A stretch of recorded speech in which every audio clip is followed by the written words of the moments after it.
Hey, hi, ho, and howdy, everybody. My name is Shannon, and welcome to episode number I should be able to count. 1, 2, 3. Yes, 4. Episode number 4 of Katawa Shoujo. So we're back. We're here.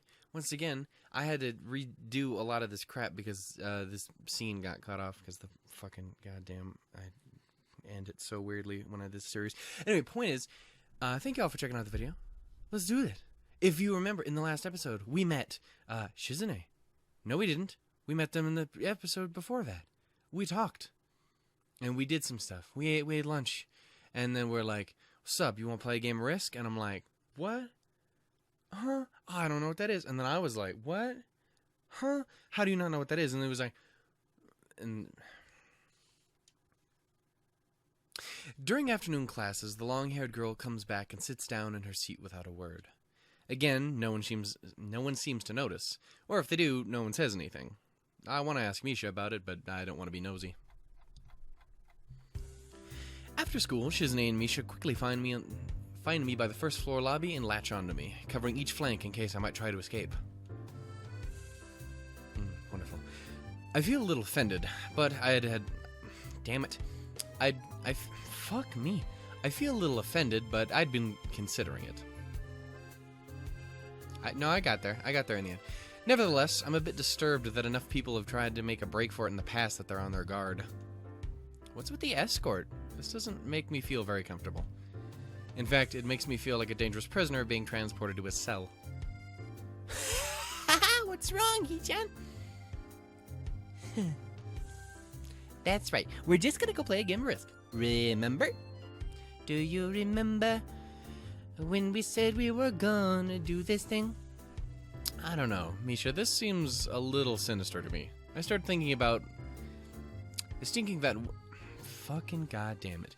I started thinking that when we sit down to play the game, they'll tie me down and torture me until I agree to join the student council. Well, that's highly unlikely, but still, for some reason, it seems like it would just be so plausible. I could see it.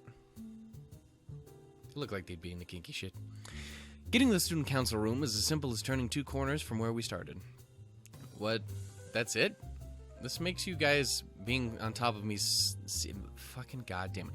This makes you guys being so on top of me seem a little silly. That's not true, Hee-chan. Shi-chan says that when their life is threatened, people have been shown the capability to pull off superhuman bursts of speed. I am not used to reading so much today. I recorded Resistance. That is not a reading-heavy game. And I fucked it up there, too. Life is threatened? Her expression unchanging, Misa signs something amusedly to Shizune, who makes a baffling face and puts her hands behind her back, looking pleased with herself. Misha feigns deafness and hums cheerily. Stop that. I know you heard me. You have no excuse. Unlike Shizune. Shizune opens the door to the student council room. It's a very plain, sparsely decorated room, although it is quite large, maybe even a little larger than a classroom. There's a big table in the center surrounded by chairs, and a smaller desk prominently placed in the back that I can assume is Shizune's. There are a few regular desks and chairs stacked to one side as well. Extras, I guess? Aside from the tables and chairs, the room doesn't have much else to offer. Just a couple of filing cabinets and bookshelves stacked with good old school records and documents. Not much else. In fact, nothing else. This is a pretty bleak room. They could at least put a potted plant in here or something. But the most noticeable thing in the room doesn't have is other people. We got there. We got it. Okay. We'll make it one stretched syllable at a time. Are we early? No. What do you mean, no? Does it mean that no one else is coming by today? Yep, that's right. Before I manage to ask why that's the case, Shizune claps her hands together very energetically. Yes. Hee-chan, let's play Risk. Come on, you promised, didn't you? Yeah, have to. Okay. Do you want to know the rules? We can explain it to you while I set everything up. While Misha is talking, Shizune takes out what looks like a board game from behind one of the filing cabinets and throws it on the table. I don't like that there's no sound. It's awkward when it's just my voice. Actually, this looks kind of interesting. Damn right, it is the best board game, and I will fight you if you say differently. I'm sure there's other ones that are good too, but that is my favorite. After Misha spends a little too long, for her liking, running through the basics with a somewhat vague and confusing tutorial, Shizune cuts in and declares that the game has started with a decisive motion, slicing her arm through the air. Whatcha! Karate chop, motherfucker! Wax on, wax off. Shizune's aggressiveness is rubbing off onto me. I start feeling a bit more competitive than I intended to be when I agreed to this.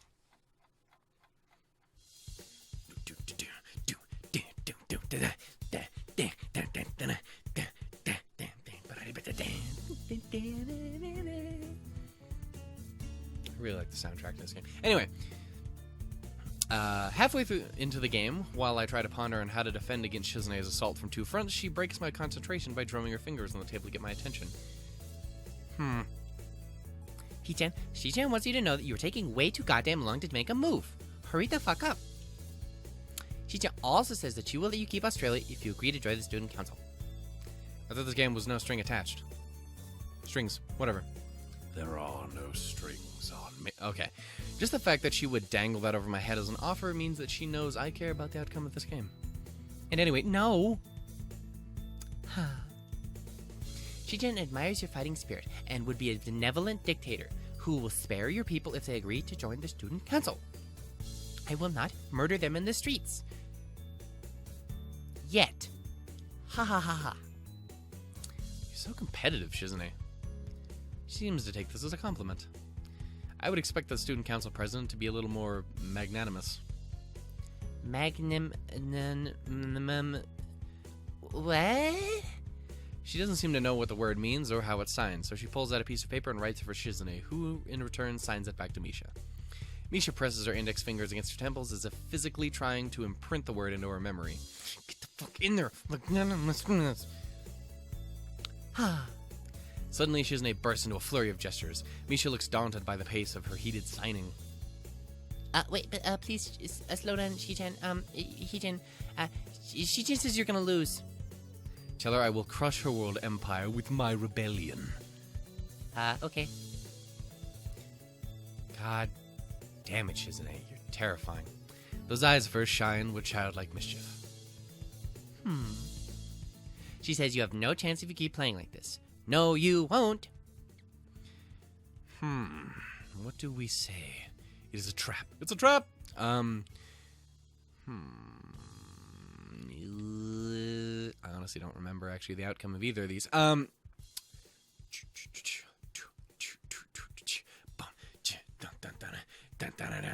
Fuck this bitch. Attack. She's either really mocking me or trying to trick me. I have nothing else to lose, though, so I might as well try something different. Maybe if I spread out my forces and try to control more territories, I can recoup the advantage. Shizune seems to focus on conquering whole nations, so maybe I can sacrifice my hold on continents to gain more small countries. It's worth a shot. A few turns later, I end up losing the game anyway. Motherfucker, that's because you don't do that. That's just silly. I just skipped her dialogue. Shizune, nope, it's not dialogue, but it is important. Shizune adjusts her glasses victoriously and allows herself to tentatively pump a fist into the air with celebration. Okay. So those times like that where I wish I had face cam, just like,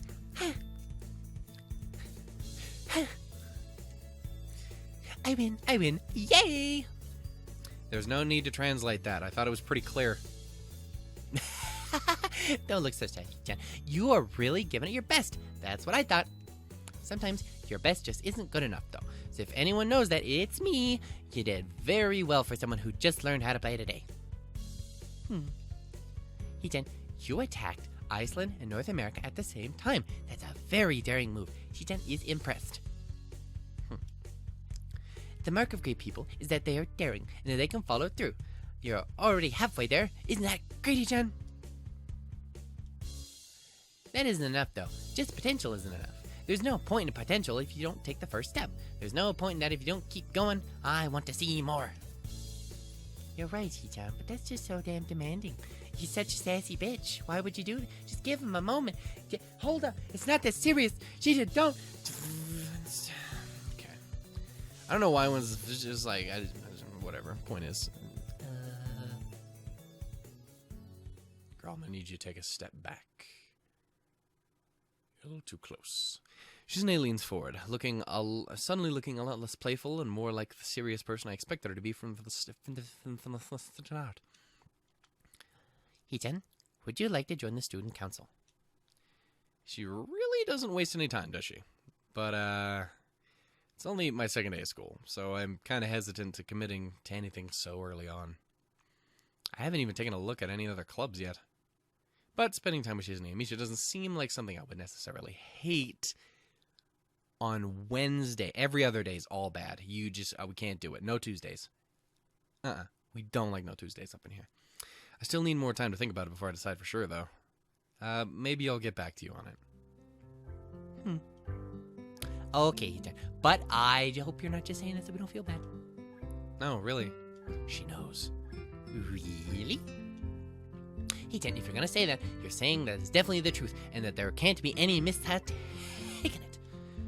I know. I fucking know. I know what the fuck I just said. I guess I should have my revenge for losing at the very least. Shizune smiles in that God damn it. Smiles in a mischievous way that feels like twisting the knife in the wound of my loss. I take a glance at the clock on the wall and realize I've spent far longer playing Risk than I had expected. It takes a while, son. It's commitment. It ain't no Monopoly, but it takes some time. Sorry, I think I have to go. I wanted to go to the library. It's not closed yet, is it? Shizune scratches her head and gestures to Misha.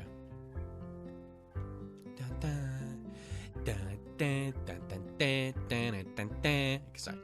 How hard can it be to determine whether the library is open? There's a clock right there on the wall. You should know this. Your student council. Pay attention. It should be, unless the librarian is absent. I think you're right, Hichan.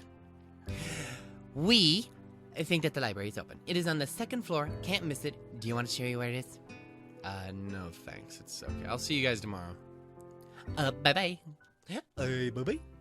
Hey, boo-boo. Okay, sorry. One flight of stairs up and I run into problems. The second floor hallway is a carbon copy of the third floor one. Wide, of course, and plain, like only hallways can be. The problem is that the library's whereabouts are not so easily determined as one would think. It's all bad. The classrooms are marked with signs stating which class they belong to, but then there's a plethora of other unmarked rooms. Is the library one of them? Or is it just somewhere down the hallway? I bet on the latter and choose my direction at random. After I turn around the corner, an unmarked door draws my attention because it's not closed. It's not open either, though. Just barely ajar so that I can see it's open and nothing else. It would make sense for the library door to be invitingly open, and while this one is not quite that, I suppose it's good enough. At the very least, it means that someone is inside and I can ask for directions no matter how embarrassing that happens to be. I gingerly push at the center of the door with my fingertips, every muscle in my arm ready to pull back at a moment's notice.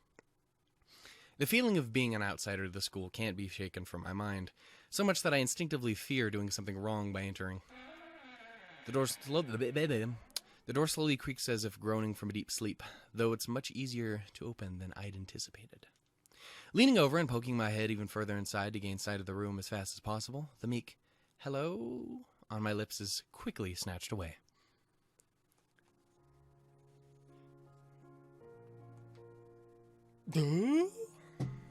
It's the people. This is not quite what I was expecting. I mindlessly let the door open to its full extent, taking in the sight of the solitary figure taking center stage in an otherwise abandoned room. The situation steals my voice, leaving me standing alone at the doorway, staring at the beautiful girl. She's so pretty. She's so prettyful. Evidently, having taken her time to assess the situation, the girl gently puts down her teacup and opens her eyes, but doesn't look at me. Okay, we can do this.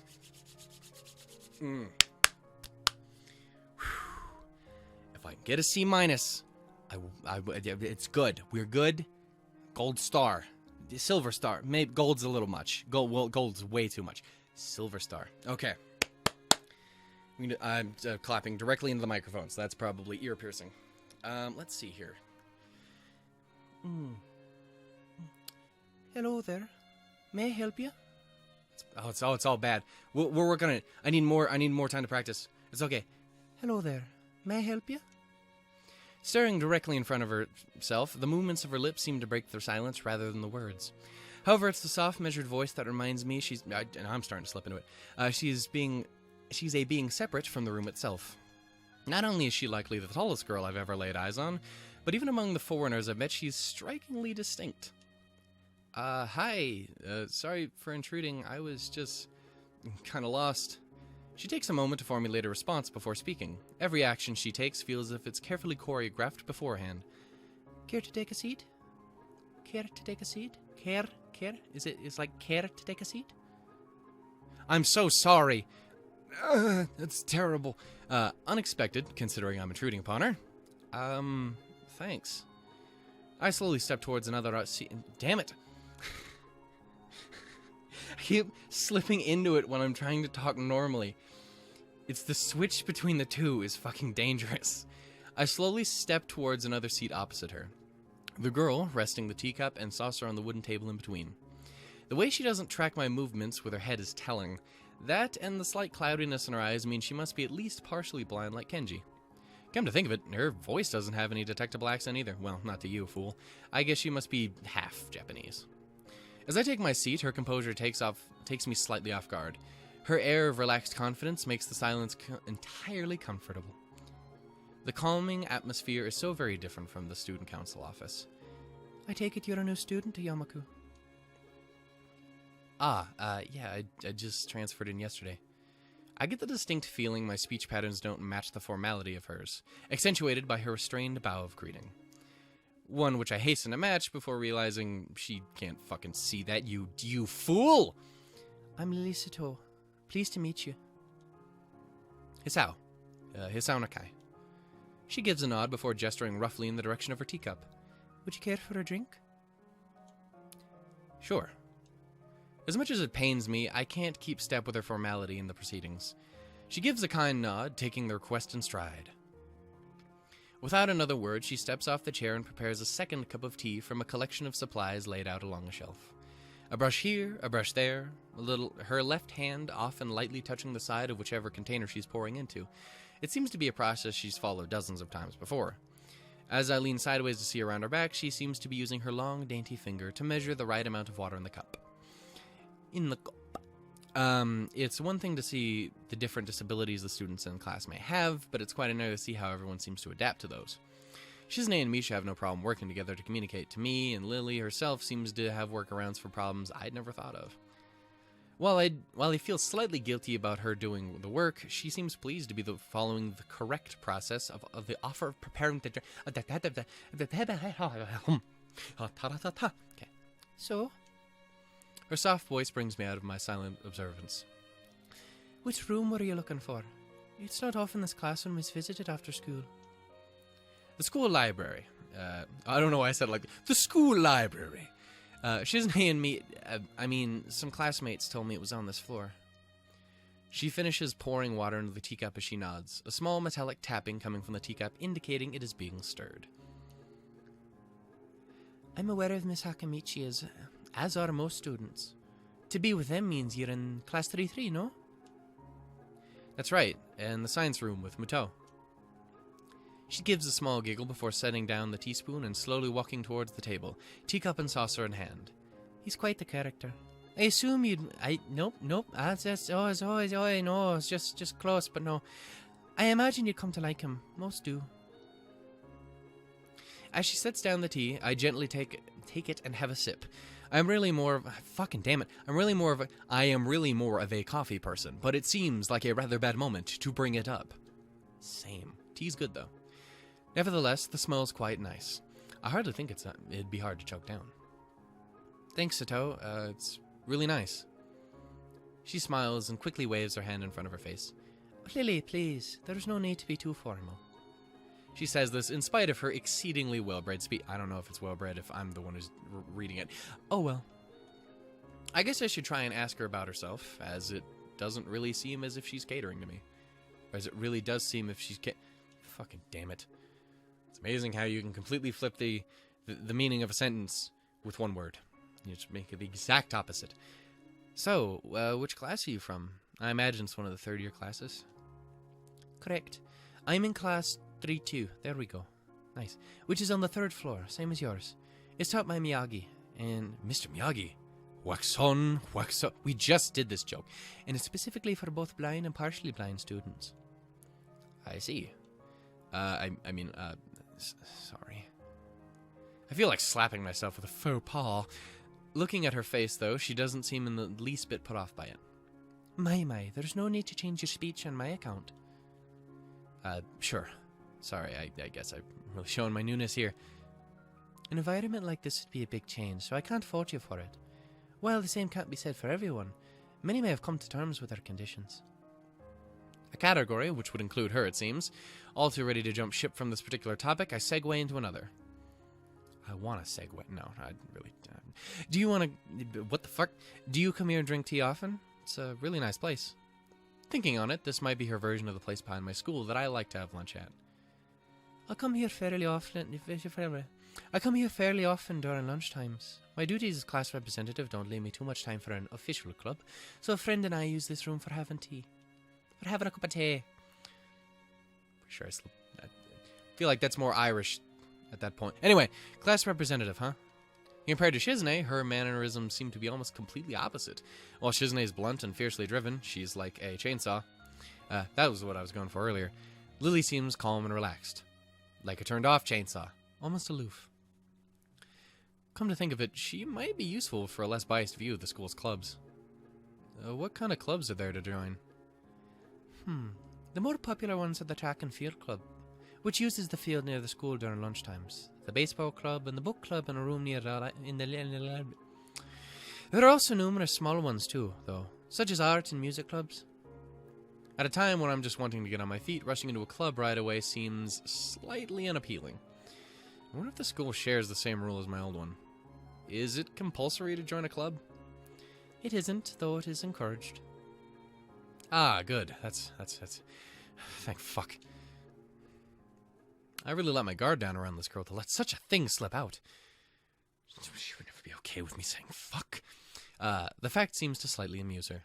Not wanting my tea to get cold, I finally start drinking it as Lily does the same. I'm right there with you. I got some hot cocoa, which isn't hot anymore because I made it like 5 hours ago. I've been recording my ass off the last few days. As I look over to the As I look over to the window over his shoulder, I notice the light coming into the room is a distinctively orange tint. Even here, time doesn't stand still. Huh, the time's gone pretty quickly. Sorry? Right, she's blind. Of course she can't see the fucking sunset, you dumbass. It just looks like the sun's starting to set. It seems to come as a surprise for her. I guess she must have lost track of the time.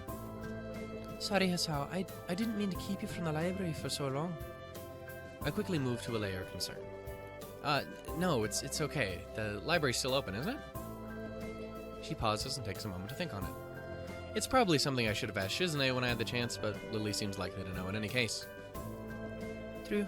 It's open until 6:30 during the weekdays. It's during those days. They're the ones of the week. You know what I'm talking about? Maybe? A quick glance at my watch confirms I have well enough time to get there. I might get going in that case. It's been nice talking to you, Lily. She smiles and gives a deep nod, her hands still neatly folded on the table in front of her. It was my pleasure. Fucking damn it. It's all bad. It's barely a D minus. D what? Damn it. Oh, come to think of it, shall I show you where the library is? I couldn't possibly ask for more help. I should be able to find it all right. Well, unless my navigational skills fail me. All the time, brah. All the time. Which they seem to have a habit of doing. All the time, I know. I'm right there with you, my boy. It's all right. I was going to be talking to the librarian there in any case. I could introduce you. This gets better and better. It's pretty hard to deny her offer.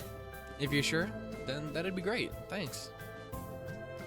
As she stands up to follow me, she takes a hold of a straight retractable cane that has been slipped in the handle of her bag on the floor. Compared to the cane the boy in my class had, Lily's looks much thinner and longer.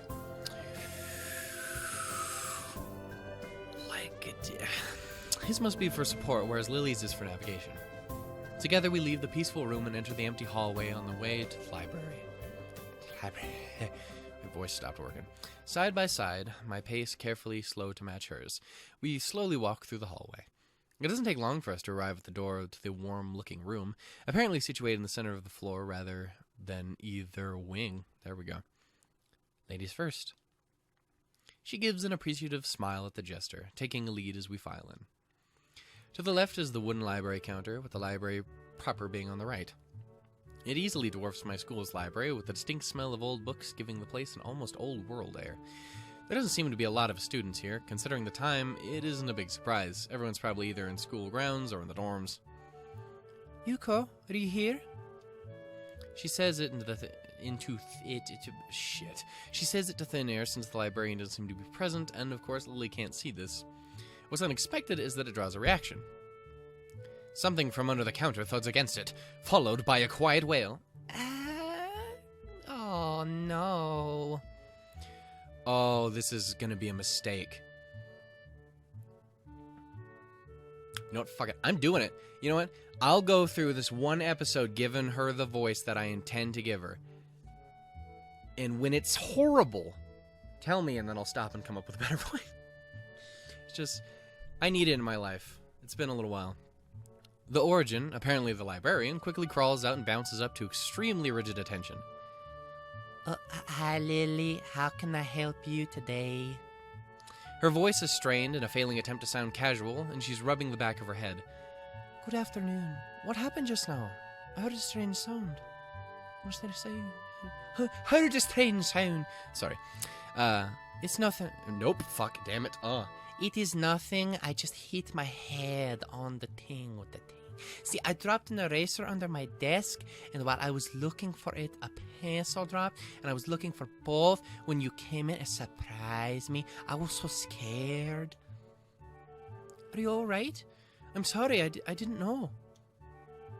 It's so... Nope, it's so difficult to switch between that and that. It's okay. Sorry for making you worry. I feel so bad. This is nothing. I have had worse happen to me. She's quick to reverse Lily's apologies, almost frantically trying to push aside the possibility that she could in any way be inconvenienced by bashing her head on the counter. Yes, worse things have happened. Yes. Oh, it's so bad. I love Bento. I love that voice. But this is too serious a game to have Bento's voice in it. The girl fidgets with her fingers as Lily doesn't seem to drop her concerned expression, and then she shuffles some papers around the counter for no reason whatsoever. A little shorter than Lily, replete with glasses, freckles, and a very troubled look, she seems to fit a library perfectly.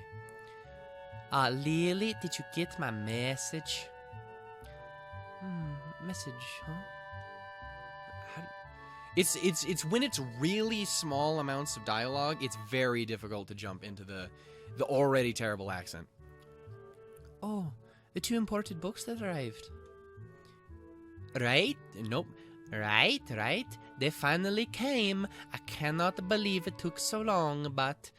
Amidst her celebrations, partially for managing to change the topic, I'm sure, she notices me from the corner of her eye and freezes on the spot when she does. Oh no, I am sorry for not noticing you before. Did you need to check out the book or return? I am so sorry. Mr. Shannon, sir, I'm so sorry. The way she can so quick fucking god damn it. The way she can so quickly shift between moods is a little unsettling. She can switch faster than I can when it comes to doing different voices. Or just read, apparently. Oh, he's with me, Yuko. This is Isao, a new student. Isao, this is Yuko, the school librarian. That's so bad. Pleased to meet you. Hisao, right? Yes, Hisao. It is pleased to meet you, Hisao. For a second, she visibly attempts to engrave the name on her mind so she won't forget. Yuko often arranges to import foreign books in Braille for me. Would you like to tell Hisao a little something about the library? Lily's innocent suggestion is met with an expression of abject terror. Oh no, please, Lil, I cannot do this. I do not know what he would be interested in. This is too much responsibility. How it's any responsibility at all, I don't really get, but her objection is so sincere, I don't doubt for a second she would rather disembowel herself on the spot than tell me where the light novels are. An image, that is what that is. But, so there's a lot of books in Braille here? I attempt to save the day by asking the first thing that pops into my mind. It seems to work, at least partially, as Yuko seems to not exactly relax, but at least look slightly less tense. Well, I think that the third or a fourth of Yamaku's school library is either in Braille or audio. Audio. Makes sense, given all the blind students that would be here. If it's only that, how come this library is so big in the first place? Well, we get a lot of new books regularly because the library is adequately endowed. That is probably why. Endowed like a guy with a big shalong. They have spent more on the books than on my salary. Ha ha ha. And then I had to organize and shuffle. The bastards. I just want to get paid. What is Yuko's money? It is so troublesome and they weigh so much. I just wish I could quit this fucking job. Fuck these people. A very awkward silence follows this revelation of way too much information. I'll go check the aisles then, if you don't mind. It's probably best for all of us if she just... Damn it, if she doesn't keep talking to me. Very well. Meanwhile, Yuko, I would have those books if it's all right with you. I would like you to give me the fucking books now. Give me the fucking books. My first impression was right. The library is surprisingly big. Like mine. Ambling down the narrow aisles, I studied the spines of the books in random order, occasionally sliding one out to read the blurb, taking it with me if it looks good. In a few moments, I have a respectable stack of books in my arms. I guess I'll never be stuck for choice in here. The normality of the library sinks in. Sure, there's large print and braille books scattered throughout, but that's what it is. A library. It's as if the calm mood from the room I had in the tea with I had tea with Lily and snuck in with us in here, but fucking goddamn it. Something that puts me at ease, just like before. I reach the end of the aisle and find a collection of desks.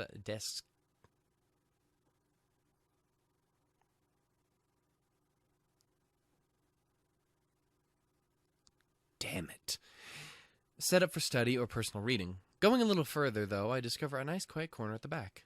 While the rest of the library has the odd student sitting at a desk, either reading or stealthily sleeping, the back is pretty much deserted. As I glance around, I see someone who I recognize sitting on several beanbags. It's the dark-haired girl from earlier in my class. The one who snuck out of the classroom earlier. The earlier. She's reading a book, keeping it close to her face, which makes her look like she's really into it. It's totally radical. Books and reading, brah. They're so totally radical. From the way she was acting today, I'd pegged more of a delinquent than a bookworm. In fact, her mysterious disappearance from the class raises all sorts of whys in my head. Intrigue floats slowly but surely towards the surface, and before I know it, I'm walking towards the mysterious long-haired girl. Who could she be? I guess there's no harm in introducing myself, as I would with anyone else. She's a classmate, after all. Walking over to another beanbag, I take a seat and lay my books beside it. Oh no. The girl starts, looking scaredly up at me from underneath her fringe. I love that show. Well, not really. That was cool, though. I dug it. This is the first time I've seen her this close. Underneath her long, dense bangs, I can see that part of her face, at least a third, if not half, is pretty badly scarred. My eyes are immediately drawn to the scars, so I just stare at them, totally and completely, making her incredibly disturbed. For a second, I'm shocked and divert my eyes to the book in her hands, before I realize that looking away probably only makes it worse. It takes too many seconds to collect myself and remember what I walked up to her for. Ooh, we get to choose things and stuff and things.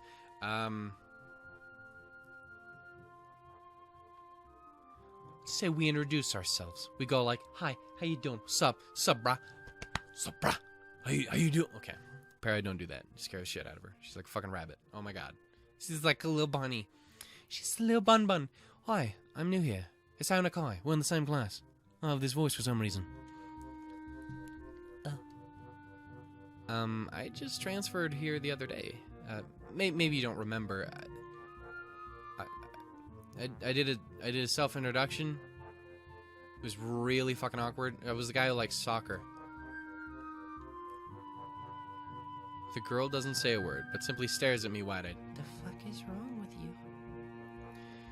I'm still getting used to the place, so I'm trying to meet as many people as I can. So I just thought I'd talk. So, what's your name? Hanako? Her speech is stuttering and so quiet that it's barely audible even in the still library. Somehow I think that my delinquent impression of her was really goddamn wrong. Hanako, eh? So, what are you reading? She gently tips the book backwards so I can read the title, at the same time hiding her face behind it. She must have noticed me staring before. God damn it, Hisao. This is why you don't fuck around and do this shit. Life of Pi. I've never heard of it before. What's it about? Boy, you uncultured fuckwit. A boy and a tiger on a boat. I can see this taking some time. Sounds interesting. Is it any good? She nods from behind the book, but stays silent. She looks kind of tense. A bit like Yuko earlier, but in a different way. More like petrified with terror, I'd say. Shake, shake, shake, shake, shake it. Shake, shake. I was about to make a really, really bad joke. I'm really glad I stopped myself, but I kind of want to say it still. Anyway, so the mystery delinquent girl turned out to be nothing but it. God damn, she's shaking, and she's quivering in a way that makes it look like she is mortally afraid of me. Police! Somebody die again? It's fucked up. People died recently. It's not great. What's going on? Fucking cops. I'm under arrest. The only way out of this, as far as I can tell, sorry for the fucking diversion there. Anyway, the only way out of this, as far as I can tell, is trying to get a normal conversation going. Is it a library book? I'm looking for new ones to read, but there's just so many. No, it's mine. Oh, so, do you come here often? You stop talking to me. A huge blush spreads across Hanako's face, and her eyes widen far larger than I thought was possible for eyes to do so. Uh-oh. Did she just interpret my lame attempt as a small talk as a feeble attempt to pick her up? Hey, baby, come here often? I didn't mean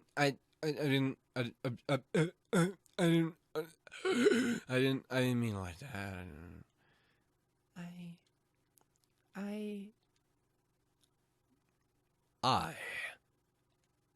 I've got to go do something. Fucking gone. Without warning, Hanako takes off and runs towards the counter. Her hair-like takeoff catches me so off guard that I don't manage to go after fucking get. By the time I reach the counter, she's nowhere to be seen. Where did the Hanako's gone? Sorry. Lily and Yuko are happily chatting away. Oh yeah, no, how you doing there? Knowing that I won't be able to catch Hanako myself, I approach the girls. Hey, did you notice a girl run past here? Maybe. What does she look like?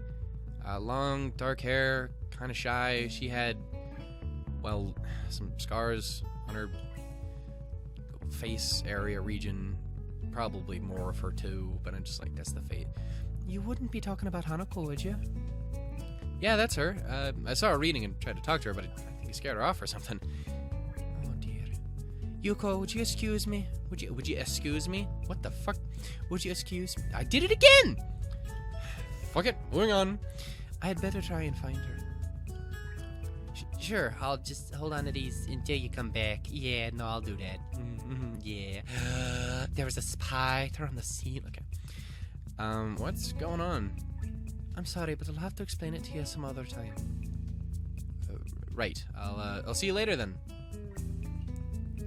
Lily hastily grabs her cane and hurries out of the library. Fucking damn it. Hurries out the library, leaving me alone with Yuko. I don't think I'll ever get the hang of this place. Did I do something wrong? What did you do? Did you do some bad things with your penis? Nothing. I just talked to her. Tried to get to know her. Didn't even manage to get started. I mean, you did start. That was kind of the problem. Yuko sighs and looks awfully bothered, even more so than she did before. I guess you weren't wrong as so much as just tactless. You are bad at doing the things that you do. Tactless? That girl's a bit of a special case. It's like she never really talks to anyone. What? Isn't that a bit strange? I wonder. It's just how she is, I think. Yes, it is too. Yuko doesn't sound all that convincing. Then again, maybe this is just the norm around here. What the fuck is going on outside?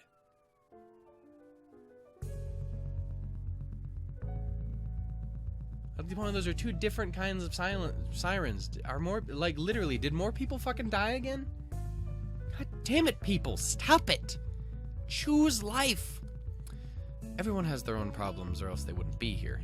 Perhaps I was being a little tactless after all. But how should I deal with these people? These people? Hasao. Forcing myself to act overly casually only makes me feel phony. You're a fucking phony. Like I was supposed to be ignoring the elephant in the room. Yuko fidgets, looking like she wants to say something to that, but resists. My fucking headphones are dead. I plugged them into the fucking PlayStation. I turned it off. God damn it. I think it's an elephant. I think it is an elephant only if you feel that way. I guess she doesn't have a good sense of self-restraint. It makes me smile, and she blushes heavily. What did that sound stupid? Did I say something stupid? No, it sounded really wise. I guess you're right. It's more about me than anyone else. It's not you. It's me. Neither of us have anything to add, so Yuko fills the silence by shuffling some papers around. People who have papers on the desk really like doing that. Did you find any books? I should be closing soon. I mean, this library should be closing soon, but I have to do it. I hope that it's not too inconvenient. I'm so sorry that I must do my job for the thing. Oh, yeah, I want some books, but I left them over there because... I'll just go get them. I fetched my stack of books from beside the beanbags where Hanako and I were sitting and returned to the counter. Wow, you read a lot, don't you? Fucking nerd. I surprised myself with that too, honestly, at least when I really think about it. I had a lot of free time earlier this year, so I just kind of started reading books to fill that time. I couldn't really do much else. I see, I do see. I have eyes. Unlike Lily, mine work. But she doesn't really say anything else and just checks out my books for me. I guess this is what they call tact. I take Kenji's sweaty hand and shake it, still a little rattled by the sudden change of attitude and the vehement welcome. There were some suspicious-looking people going in and out of your room earlier. I bet they were ninjas. It was probably my parents. No, damn it, they were ninjas. Your parents? You sure? Because it could have been some other people, too. You can't judge a book by its cover, of course. You know, except for the Harry Potter books. Those ones you can judge by their covers, because they have covers.